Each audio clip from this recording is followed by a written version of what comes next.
स्वागत है आपका न्यूज़ 18 जम्मू कश्मीर लद्दाख हिमाचल में। मैं हूं विशाल और आप देख रहे हैं JKLH प्राइम डिबेट। आज प्राइम डिबेट में बात होगी MBBS कॉलेज की, लेकिन सवाल यह है कि MBBS कॉलेज की बात या उस पर चर्चा आज हम क्यों करने जा रहे हैं। दरअसल MBBS कॉलेज की सीटों में आवंटन या उस कॉलेज में जितनी सीटें हैं उसमें कितनी सीटें किसे मिली हैं और जिसे मिली है उसकी पहचान क्या है, इसको लेकर के ऐतराज है, आपत्ति है। और ये कॉलेज कौन सा है? ये कॉलेज है माता वैष्णो देवी श्राइन बोर्ड के तहत चलने वाले मेडिकल कॉलेज। और इस कॉलेज में स्टूडेंट कौन होगा कौन नहीं, कौन कितना होगा कितना नहीं, इस पर अब सवाल उठ रहे हैं। पूरा मामला क्या है, इस पर आज हम बहुत सारे सवाल जवाब भी करेंगे। फिलहाल आप बने रहें अगले आधे घंटे तक JKLH प्राइम डिबेट के साथ।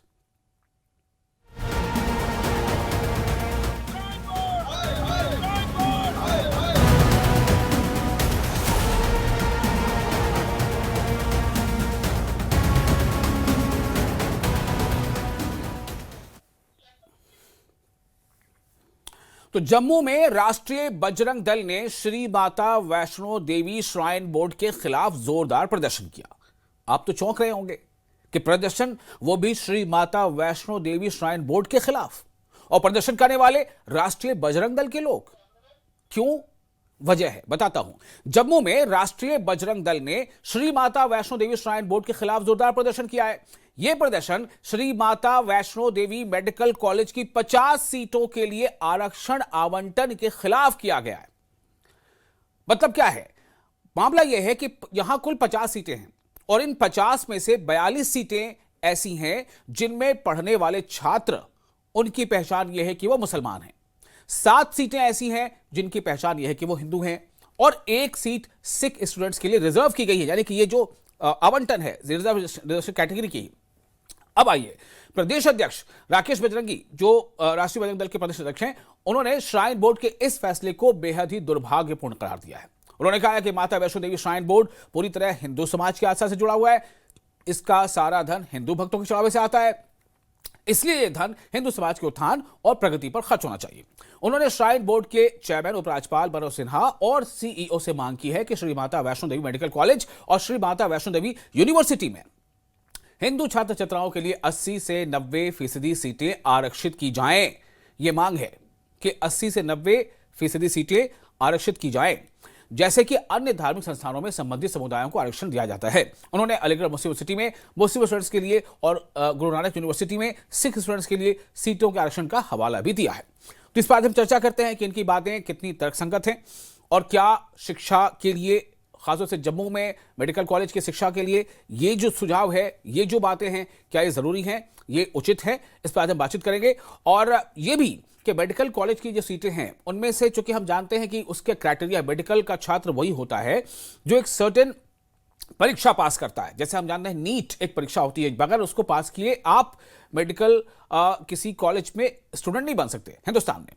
अब किस कॉलेज में आप एडमिशन लेंगे, किस में नहीं, वो आपके रैंक पर भी तय होता है कि आपकी रैंक क्या आई है नीट की।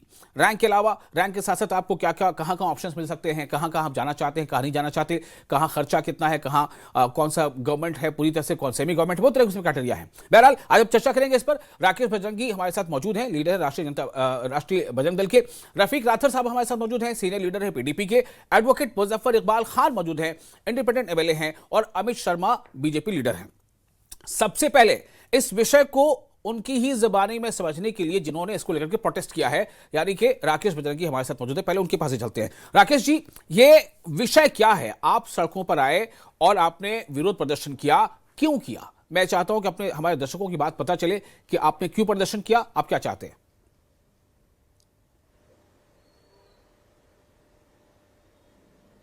देखिए, सबसे पहले तो मैं कहना चाहता हूं कि जो श्री माता वैष्णो देवी श्राइन बोर्ड है, इन्होंने जो मेडिकल कॉलेज खोला, तो इस मेडिकल कॉलेज में ये पहला बैच था जिसके अंदर 42 सीटें जो हैं वो मुस्लिम बच्चों को, 7 सीटें जो है वो हिंदू बच्चों को और 1 सिख बच्चे को जो है वो अलाट की गई हैं।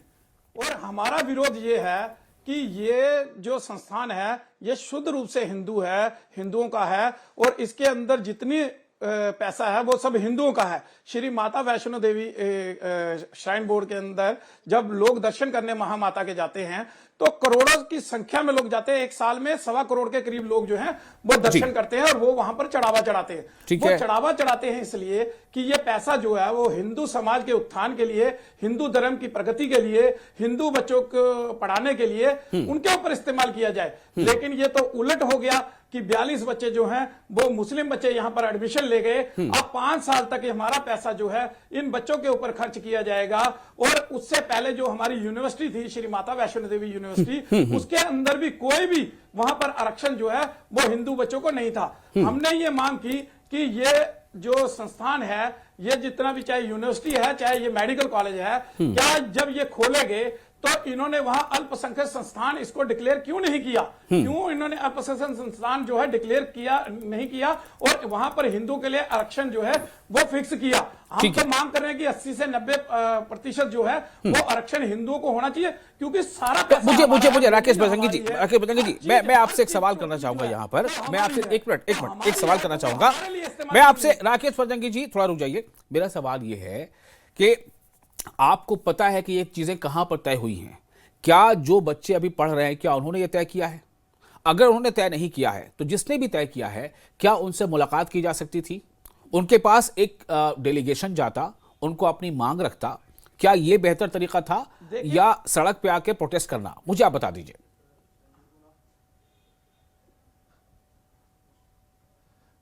देखिए, ये चीजें जो हैं ये एकदम से सामने नहीं आई हैं, ये बाद में सामने आई हैं। और सबसे बड़ी बात है जो एग्जीक्यूटिव जो हेड हैं, इसके मेंबर हैं जो मेडिकल कॉलेज के, वो है डॉक्टर जसपाल जी। जो डॉक्टर जसपाल जी हैं उन्होंने सेंट्रल पूल से बच्चे ना लेकर स्टेट पूल से बच्चे लिए हैं। सबसे बड़ी गलती उनकी है कि उन्होंने सेंट्रल पूल से बच्चे नहीं लिए, उन्होंने स्टेट पूल से बच्चे लिए हैं। तो सबसे बड़ी गलती तो वो कर गए। और मुझे लगता है कि उन्होंने उमर सरकार को खुश करने के लिए ये सारा खेल रचा है। तो अभी यहां पर उपराज्यपाल महोदय यहां पर नहीं है, हम उनसे मुलाकात का समय जो है वो ले रहे हैं। हम जो श्राइन बोर्ड के सीईओ हैं उनसे भी मिलेंगे। अच्छा, ये जो संख्या है अभी जो आपने बताया कि ये जो संख्या, मैं आपसे थोड़ा सा सवाल कर चुकी, आपने इसके प्रोटेस्ट किया है, इसलिए इसको समझने के लिए मेरा सवाल आपसे है बजरंगी जी। मेरा सवाल ये है कि अभी जो ये संख्या जो है स्टूडेंट्स की, जिसमें से 50 में से 40 से ज्यादा जो है वो बच्चे ऐसे हैं जिनकी पहचान मुस्लिम होने की है, 7 ऐसे हैं जिनकी पहचान हिंदू होने की है और 1 है जो सिख है। क्या ये बच्चे कितने अरसे से पढ़ रहे हैं वहां पर?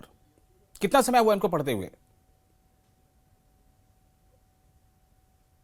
देखिए, ये पहला बैच है, ये पहला बैच है जी। ये अभी तो एडमिशन हुआ है इनका। ठीक है, ओके। तो ये शुरू होगा कॉलेज, तो ये पहला बैच है। बिल्कुल मैं आपकी जो इसमें जो भी आपकी इसमें चिंता है उसको लेकर के मैं अपने दूसरे पैनलिस्ट के पास जाना चाहता हूं, उसे समझने के लिए कि भाई इनकी ये चिंता है, इनकी चिंता कितनी उचित है कितनी नहीं, और लोगों से बात कर लेते हैं। हमारे साथ आप बने रहें।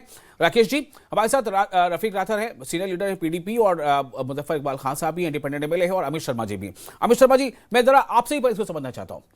आप बीजेपी के लीडर हैं, हम ये चाहते हैं कि आप हमें बताएं कि ये विषय जो है ये प्रकाश में अभी आया है। राकेश बजरंगी जी कह रहे हैं कि अभी हाल फिलहाल ये मामला सामने आया और इसलिए ये जो है प्रोटेस्ट कर रहे हैं। बीजेपी इस विषय पर क्या राय रखती है अपनी?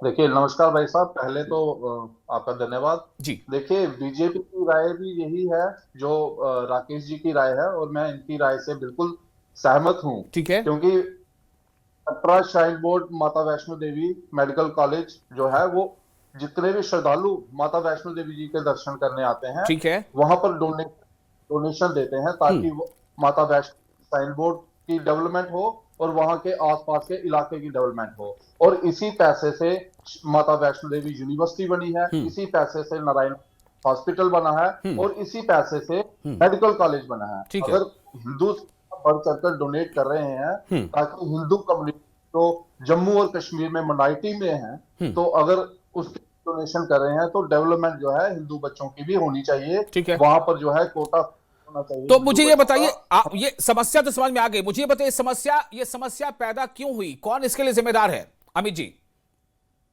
सबसे पहले तो इसके लिए जिम्मेवार श्राइन बोर्ड ही है। अच्छा। चाहे वो एलजी जी हो, क्योंकि वो भी चेयरमैन है श्राइन बोर्ड के बाद जो हमारे सीईओ हैं श्राइन बोर्ड के, वो भी जिम्मेवार हैं, अच्छा। उसके साथ साथ जैसे doctor Pal ji executive director हैं, क्योंकि कुछ अधिकारियों से तो बात हुई है तो वो बोलते हैं कि अभी हमारे इंस्टीट्यूशन जो हमारा मेडिकल कॉलेज कटरा में बना है, उसकी जो है माइनॉरिटी स्टेटस नहीं मिला है उसको। हाँ। तो भाई साहब, इन्होंने पहले माइनॉरिटी स्टेटस के लिए अप्लाई करना चाहिए था, ठीक फिर है। मेडिकल कॉलेज स्टार्ट करना चाहिए। हिंदुओं की डोनेशन से बना हुआ है, हिंदू यहाँ पर बढ़ चढ़कर डोनेशन दे रहे हैं और चाहते हैं कि यहाँ पर डेवलपमेंट होनी चाहिए, इस ठीक है। एरिया की डेवलपमेंट होनी, और कम से कम रिजर्वेशन मिली है यहाँ पर, जबकि ज्यादा से ज्यादा हिंदूज को रिजर्वेशन मिलनी चाहिए। हमारे तो 7 ही बच्चे यहाँ पर आए हैं, ऐसा नहीं है कि हमें कोई मुस्लिम से कोई प्रॉब्लम है, क्योंकि वो भी हमारे भाई जी। हैं। हमें किसी से कोई प्रॉब्लम नहीं है, ना किसी रीजन से प्रॉब्लम है।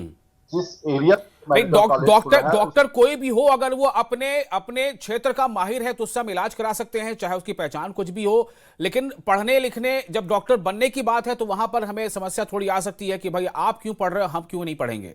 क्या मामला ऐसा है? देखिए, ऐसा है, जो भी यूनिवर्सिटीज खासकर कम्युनिटी वाइज बनती हैं, हाँ। उनमें उस कम्युनिटी को रिजर्वेशन मिलती है। ठीक है। आप गुरु तेज बहादुर खालसा कॉलेज जो अमृतसर में है, अगर उनका रिजर्वेशन पॉलिसी देखेंगे तो वो 50% रिजर्वेशन सिख माइनॉरिटी के बच्चों को देते हैं। बिल्कुल बिल्कुल बिल्कुल बिल्कुल। मैं आपकी चिंता को थोड़ा आगे बढ़ाता हूं। हमारे साथ एडवोकेट मुजफ्फर इकबाल खान है, इंडिपेंडेंट एमएलए हैं। मुजफ्फर साहब, ये पूरा जो टॉपिक है, ये मौजू है, बेशक सवाल उठ सकते हैं, उठने भी चाहिए कि भाई एक खास जगह से फंडिंग इस इंस्टीट्यूशन की हो रही है। माता वैष्णो देवी पर आस्था रखने वाले जो भी श्रद्धालु हैं वो उसमें पैसा जो है लगा रहे हैं, या आस्था के नाम पे पैसे वहां पर दे रहे हैं दान के स्वरूप, और उससे ये चीजें चल रही हैं। तो उसमें पढ़ने वाले बच्चे भी हैं, उस कम्युनिटी को ज्यादा उसका फायदा होना चाहिए, ये तर्क यहां पर दिया जा रहा है। मुजफ्फर साहब, आप कैसे देखते हैं इसे? वसाल साहब, मैं सबको मेरी तरफ से आदाब, नमस्कार। जी जी हाँ। जब कोई दान चला जाए ना, दान का कोई मजहब नहीं होता। अच्छा। वो किसी दरगाह पे हो, मंदिर पे हो, किसी श्राइन पे भी हो, उससे बुनियादी तौर पर है सर्विस टू द ह्यूमैनिटी। जी। ह्यूमैनिटी में कोई भी आ सकता है। अच्छा। और इस जहां तक ये कंट्रोवर्सी है, जो मेरी समझ में आता है, अगर तो नीट के एग्जाम से ये आए तो फिर तो मेरिट बेस पे आए होंगे। मैंने तो कभी नहीं देखा है ये हिंदू कितने आए और मुसलमान कितने आए। हम डॉक्टर बना रहे हैं, हम किसी को हिंदू और मुसलमान तो बना नहीं रहे। और एजुकेशन जो है, इट इज अ लाइट। ठीक है। Light knows no religion. जी। इल्म की कोई मजहबी पहचान तो है नहीं है। और उससे अगर इस्तेफादा मेरिट बेस पे, हाँ, अगर मेरिट वायलेट हुआ है तो वो किसी भी कम्युनिटी का हो, वो हिंदू हो, मुसलमान हो, सिख हो, वो गलत है। जी। अगर वो मेरिट पे आए हैं, हाँ। इस तरह अब रजौरी में एक यूनिवर्सिटी है, हाँ। बाबा गुलाम शाह बादशाह यूनिवर्सिटी, को मैक्सिमम जो शादरा शरीफ में मतलब जो ऑफरिंग होती है उससे उसको बनाया गया था। मेजर पोर्शन वहीं से आता था, स्टेट ने भी हेल्प की होगी। लेकिन वहां कभी किसी ने ये नहीं देखा कि यहाँ कोई हिंदू आता है या मुसलमान आता है। रजौरी के तो बहुत कम लोग उसमें आते हैं। जी। हकीकत बहुत कम। अफरिंग जो है वो रजौरी के लोगों की होती है। जी बिल्कुल। लेकिन रजौरी के किसी स्टूडेंट को वहां कोई मेरिट पे अगर कोई आ गया। अदरवाइज अब मैक्सिमम देखेंगे बिहार से, यूपी से, कश्मीर से, जम्मू से, हर जगह से जाते हैं, क्योंकि मेरिट पे सिलेक्शन है। तो उसमें मेरिट तो कोई नहीं देखेगा भाई ये हिंदू है या मुसलमान है। हर इनका अप्रीहेंशन अपनी जगह दुरुस्त होगा कि भाई ये प्योरली एक रिलीजियस है, इंस्टीट्यूशन है, तो यहाँ हिंदुओं को प्रेफरेंस दी जानी चाहिए। अगर वो तब होगा जब ये एक्ट में तरमीम लाएंगे, अमेंडमेंट होगी कि इसमें इतनी रिजर्वेशन जो है वो हिंदू कम्युनिटी को दी जाएगी। अदरवाइज जब वो मेरिट पे है, अलीगढ़ में है, अलीगढ़ हालांकि मुस्लिम यूनिवर्सिटी है, लेकिन वहां कोई ऐसी रिजर्वेशन नहीं है कि भाई मुस्लिम को, वहां प्योरली मेरिट पे, मैं भी वहां पढ़ा हूं, मेरिट लिस्ट जो आएगा वहां कोई नहीं देखेगा। And for the sake of the history, the first graduate produced by Aligarh Muslim University was a Hindu. जी। पहला ग्रेजुएट वहां से हुआ, वो हिंदू था। जी। तो इंस्टीट्यूशन किसी मजहब के नहीं होते हैं। इंस्टीट्यूशन जी, ये जो खास ठीक है, ये आपने जो बातें कही हैं, उनकी सोच के हिसाब से जो बात वो सामने आई, आप जो बात कह रहे हैं वो सामने आई। मैं जरा सा मुझे थोड़ा मौका दीजिए कि मैं रफीक राठौर साहब के पास भी जाऊं, वरना वो उनको लगेगा कि भाई मुझसे बात ही नहीं कर रहे हैं, फिर सेकंड राउंड में सबके पास आऊंगा। रफीक साहब, मैं आपके पास भी आना चाहता हूं। ये विषय कैसा है? मतलब एक तो ये बात है कि देखिए, अगर हमारे आसपास कहीं किसी को कुछ बीमारी होती, कुछ होता है, तो हम लोग पूछते हैं भाई एक बढ़िया डॉक्टर बताओ आंख का, बढ़िया डॉक्टर बताओ हार्ट का। ये नहीं पूछते कि वो फला पहचान का होना चाहिए। यहां पर डॉक्टर बनने हैं, और जो बात यहां, लेकिन बात एक तरह से जो सोच है वो सामने जो आ रही है, जो अभी राकेश भजंगी जी ने कहा या जो अमित शर्मा जी ने कहा, मैं चाहता हूं कि आप अपनी सोच इसे बताएं कि पीडीपी इस पर क्या सोचती है। उनका कहना है कि इसके जो इसको ऑर्गेनाइज कर रहे हैं, जो इसको संचालित कर रहे हैं, उनकी ही गलतियां हैं, उनकी ही गलती है कहीं ना कहीं, लेकिन मेरिट भी अपनी जगह पर है, नीट से बच्चे आते हैं। रफीक साहब बोलिए। आप सब लोगों को मेरा आदाब और मुजफ्फर साहब को हमारा सलाम बिलखुसूस। जी काफी देर के बाद इनको आज डिबेट में देखा। अच्छा, बड़ा इम्पोर्टेंट टॉपिक है जी। देखिए जी, इंस्टीट्यूशंस मुल्क के होते हैं और ये जो इंस्टीट्यूशंस ये भारत के हैं। हाँ, देखना ये है कि एडमिशन को मिला है, एडमिशन जिनको भी मिला है वो भारतीय हैं। अच्छा। लेकिन आप भारतीयों को भी अब एडमिशन तालीम की बुनियाद पर इंस्टीट्यूशंस को भी बांटोगे कि ये मेरा इंस्टीट्यूशन है, ये मुसलमान का है, ये हिंदू का है। इससे बढ़कर शर्मनाक बात नहीं हो सकती है कि आप देखिए हम मुल्क को कहां ले जा रहे हैं। और कौन लोग हैं ये वही लोग हैं जो सबका विकास, सबका साथ, सबका विकास और सबका पता नहीं क्या क्या दिन भर करते रहते हैं। मुझे बड़ा अफसोस हुआ जब मैंने ये सुना, और इस बात पर यहाँ पर डिस्कशन हो रहा है, दुनिया कहां से पहुंची। और देखिए हम ये कह रहे हैं कि नहीं, हिंदू पढ़ेगा उस मुसलमान बच्चे को पढ़ने की इजाजत नहीं है, या मुसलमान पढ़ेगा हिंदू को पढ़ने की इजाजत नहीं है। अभी मुजफ्फर साहब ने मिसाल बताई आपको राजौरी की, बाबा गुलाम शाह बादशाह यूनिवर्सिटी, वहां पर जितने भी बच्चे मैंने देखा, मैं खुद भी गया हूं, कई बार मैं गया हूं, मैंने देखा वहां मिक्स है बच्चे, कोई किसी से मजहब नहीं पूछता, मजहब की बुनियाद पर एडमिशन नहीं होता। इस्लामिक यूनिवर्सिटी है कश्मीर में, ये आपकी माता वैष्णो देवी यूनिवर्सिटी और इस्लामिक यूनिवर्सिटी एक साथ ही खुली थी। वहां पर देखिए और जाइए और देखिए आप किस तरह वहां पर किसी से मजहब नहीं पूछा जा सका। मुझे समझ नहीं आ रहा है कि ये कैसे लोग, मतलब कैसे इनके जहन में ये आता है कि मुसलमान को पढ़ने की इजाजत नहीं है। क्या वो भारतीय नहीं है? क्या वो आपके मुल्क का शहरी नहीं है? क्या उसको ये हक नहीं है मुल्क में पढ़ने का? आप कह रहे हैं कि हमारे पैसे से बनता है। अभी ये बाबा गुलाम शाह बादशाह यूनिवर्सिटी की बात कर रहे थे, जितने भी फंडिंग उसमें सारी की सारी वहां पर जियारत से आती है, वहां पर शाहदरा शरीफ से आती है। इस तरह इस्लामिक यूनिवर्सिटी को वक्फ बोर्ड करता है, और आपकी यूनिवर्सिटी भी बेशक वहां पर जो आप चढ़ावा चढ़ाते हैं उस पर चलती है, लेकिन आपको यह भी याद रखना पड़ेगा उसको ग्रांट इन एड भी है सरकार की तरफ से। यूनिवर्सिटी चलिए आपने अपनी बात भी रख दी। अब इस पे जवाब ले लेते हैं राकेश भजंगी जी साहब। राकेश जी, अब आपको क्या कहना है बताइए। राकेश जी, दोनों दोस्त से मेरी गुजारिश है, दोनों दोस्त हैं कि इस तरह की सियासत ना करें। अगर आप चाहते हैं कि मुल्क को इकट्ठे रखना है, हिंदू मुस्लिम एक हो, मुल्क तरक्की करे, फिर इस तरह का तरीकेकार काबिल कबूल नहीं है। ये सरासर नाइंसाफी और गलत है, और इसकी मजम्मत होनी चाहिए। कुछ और बोलते हैं, जब अपनी बात आएगी तो अड़ी हो जाते हैं। लेकिन सबका साथ सबका विकास, ये नारा तो बीजेपी का है ना, सबका साथ सबका विकास सबका प्रयास। वो तो इनका अपना है, वहां गैर हिंदू नहीं, वहां पे गैर हिंदू नहीं आएगा। लेकिन हमारे धार्मिक स्थलों के अंदर वो इनका हिस्सा हो जाता है, वहां पर धर्म नहीं होना चाहिए। ये दो तरह की राजनीति बताइए किस जगह हमने नहीं किया। हम राजनीति किस जगह हमने नहीं किया, आपको बताइए। हम अपने धर्म की बात मुखरता से और प्रखरता से रखेंगे, क्योंकि हमारा संस्थान है। मुझे पूछिए, मैं पूछना चाहता हूं इनसे कि ये कितनी बार श्री माता वैष्णो देवी गए हैं, कितनी बार वहां पर चढ़ावा चढ़ाया। इनमें से एक पैसा नहीं देते ये लोग, लेकिन ये हमारे पैसे को अपना पैसा बताने की बात कर रहे हैं कि वहां पर कोई मजहब नहीं होना चाहिए। भाई पैसा हमारा लगना है। नहीं, ये बात किसी ने नहीं कही कि आपका पैसा उनका पैसा है या उनका पैसा आपका पैसा है। ये बात किसी ने नहीं कही राकेश जी। हम तो अपना हक, नहीं, ये बात किसी ने नहीं कही। उन्होंने आपके पैसे या उनके पैसे को अपना पैसा नहीं बताया। नहीं, वो वो बात नहीं कही। आरक्षण मांग रहे, हाँ। हम तो कह रहे हैं कि हमें वहां पर इसको अल्पसंख्यक संस्थान घोषित क्यों नहीं किया गया। जब ये हिंदुओं के पैसे से चलना है, ये हमारे पैसे से चलना है, तो उसको अल्पसंख्यक संस्थान घोषित होना चाहिए था। 80 से 90% सीटें जो हैं वो हिंदुओं के लिए आरक्षित होनी थी। हमारी तो सीधी ये मांग है।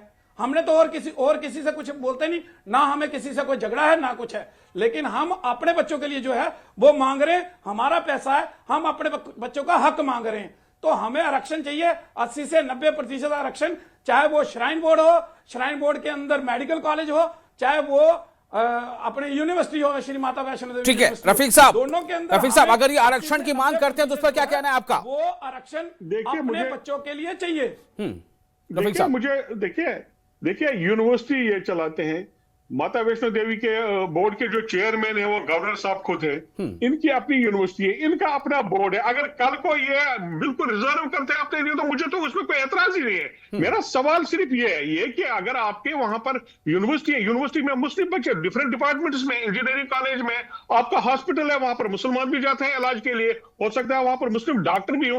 लेकिन अगर आप सिर्फ मुल्क को हिंदू मुस्लिम की बुनियाद पर चलाना चाहते हैं और इस तरह से आप फिर डंके की चोट पर कहेंगे हम जी अपने मजहब की बात करेंगे, हमने आपसे आपको कब कहा आप अपनी मजहब की बात ना करो। जब आप अपने मजहब की बात करोगे तो मुझे भी ये हक होना चाहिए कि मैं अपने मजहब की बात करूं। मुझे बताइए, आप कह रहे थे कि हिंदू को रोका, जरा एक भी मिसाल मुझे बताइए जहां यह कहा गया हो कि हिंदू को इस अदारे में एडमिशन नहीं मिलनी चाहिए। तो ये आप प्रोपेगेंडा ना करें।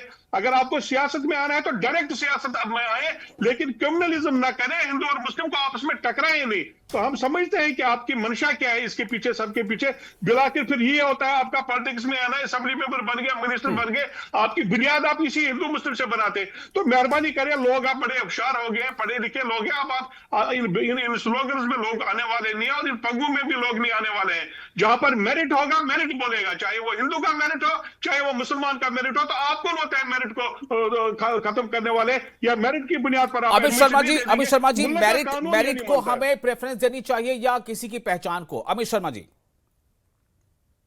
देखिए, रफीक साहब ने जो बातें बोली हैं, पहले तो मैं उनको कोट करना चाहूंगा कि जैसे रफीक साहब ने बोला कि कहीं भी रिजर्वेशन नहीं है, किसी भी इंस्टीट्यूट में रिजर्वेशन नहीं है, खासकर कम्युनिटीज को लेके, तो मैं इनको करेक्ट करना चाहूंगा कि जामिया इस्लामी यूनिवर्सिटी, जामिया मिलाई यूनिवर्सिटी में 20% रिजर्वेशन हर कोर्स में एसटी बच्चों के लिए और ओबीसी बच्चों के लिए, जो कि मुस्लिम बच्चे हैं, उनके लिए 20% रिजर्वेशन फिक्स की गई है। बाबा गुलाम शाह यूनिवर्सिटी जो रजौरी में है, वहां पर 25% रजौरी और पुंछ के बच्चों के लिए रिजर्वेशन फिक्स की गई है। 8% एससीज के लिए रिजर्वेशन की गई है, 9% एसटीज के लिए की गई है, 5% अदर बैकवर्ड एरियाज के लिए। आप अपना जो डेटा पहले करेक्ट करिए। और दूसरी चीज, रफीक साहब आप भी सुनिए और मुजफ्फर जी आप भी सुनिए, हमने कभी नहीं कहा कि मुस्लिम बच्चों को आप वहां पर नहीं पढ़ाइए। हमने अपने बच्चों की डिमांड रखी है, अपने बच्चों के हक के लिए डिमांड रखी है, क्योंकि सबसे ज्यादा डोनेशन 100% डोनेशन जो है वो माता वैष्णो देवी श्राइन बोर्ड में, माता वैष्णो देवी के दरबार में जो लोग माथा टेकने जाते हैं, जो हिंदूज वहां पर माथा टेकने जाते हैं। ठीक है, ओके आपकी बात सुन ली हमने। मुजफ्फर साहब कुछ कहना चाह रहे हैं, उनके पास कुछ डेटा है। मुजफ्फर साहब कुछ कहना चाह रहे हैं आप? अमित जी, एसटी और एससी जो रिजर्वेशन है या एसटी रिजर्वेशन है वो मुस्लिम्स की नहीं है, एसटी हिंदू भी है। ऑल ओवर द कंट्री अगर आप देखेंगे, स्वाय जम्मू कश्मीर के हिंदू कम्युनिटी जो है वो एसटी है। सिर्फ जम्मू कश्मीर में कुछ रिजर्वेशन जो एसटी मुस्लिम्स है, कुछ हिंदू भी है। और एसटी की रिजर्वेशन आप ये कहोगे कि वो मुस्लिम्स की है, वो सरासर गलत है। और जहां तक आपने ये कहा कि रजौरी में 25% रिजर्वेशन है, ऐसा कुछ नहीं है।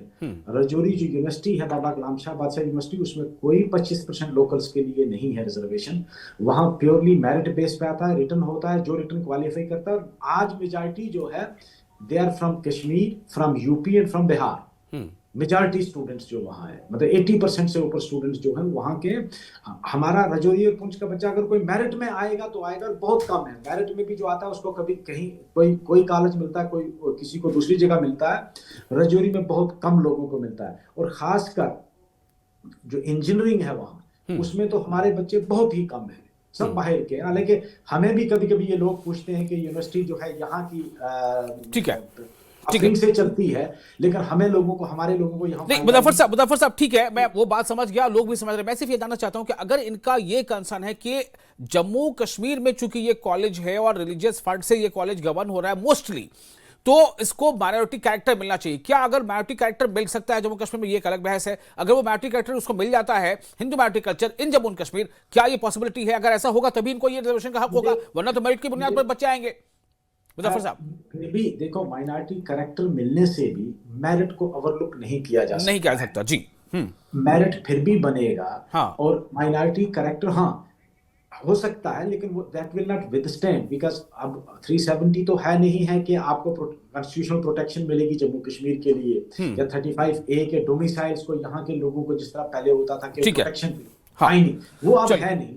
तो वो अगर होगा भी तो वो कोर्ट में जाकर चैलेंज हो जाएगा, दैट विल बी वायलेंट। मतलब ये कि इसको जो है, इसको चाहिए कि जैसा अभी राकेश बंगे जी कह रहे थे कि एक डेलीगेशन लेके वो जाएं, अब जो भी इनके जिम्मेदार हैं उनसे मिलें, उसका जो ऑफिशियल रास्ता हो सकता है वो तय करें। अगर मुमकिन है कि मार्टी कैरेक्टर वो आ जाए जम्मू कश्मीर में और उसके तहत कोई रिजर्वेशन मिल जाए। मेरे पास अब समय नहीं बचा है। आप तमाम मेहमानों का बहुत शुक्रिया। राकेश जी, अब समय बिल्कुल नहीं है, फिर कभी बात कर लेंगे इस पर। मुझे इजाजत दें और आप बने रहें जकीर साल के साथ ही। एक आप ये बता देते हैं कि आपको अभी ब्रेक ले रहे, लेकिन आपको बता दें कि आज रात 8 बजे देखिए रक्षा मंत्री राजनाथ सिंह का एक्सक्लूसिव इंटरव्यू न्यूज 18 के group editor in chief Rahul Joshi के साथ।